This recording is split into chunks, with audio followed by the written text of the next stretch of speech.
कोकणातून आहे। महाविकास आघाडीचे बाळ माने उमेदवारी अर्ज मागे घेणार का अशी चर्चा सुरू झाली आहे। बाळ माने मंत्री नितेश राणेंसोबत रत्नागिरी जिल्हाधिकारी कार्यालयात पोहोचले।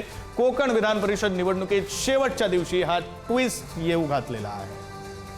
हे दृश्य आपण पाहतो। या व्हिडिओ आपल्या हाती आलेला आहे। पुढारी न्यूजच्या हाती हा व्हिडिओ लागलेला आहे। मंत्री नितेश राणे आणि त्यांच्यासोबत महाविकास आघाडीचे उमेदवार बाळ माने हे सुद्धा उपस्थित आहेत। त्यामुळे बाळ माने आता आपला उमेदवारी अर्ज मागे घेणार का हे पाहणं महत्त्वाचं असणार आहे। आणि तसं झालं तर महायुतीसाठी नितेश राणेंची खेळी यशस्वी ठरेल। महाविकास आघाडीसाठी हा मोठा धक्का असेल।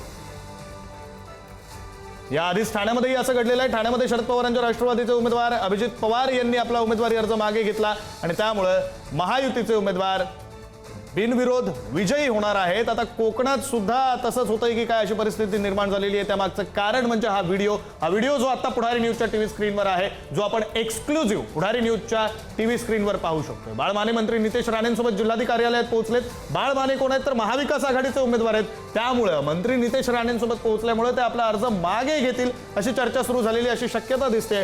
आणि त्यामुळे आता राजकीय घडामोडींना वेग आलेला आहे। राजकीय वर्तुळात चर्चांना उधाण आलेलं आहे। हा व्हिडिओ आपण पाहतोय। मंत्री नितेश राणे यांच्यासोबत बाळ माने जिल्हाधिकारी कार्यालयात पोहोचलेले आहेत। ते अर्ज मागे घेतील अशी शक्यता आहे।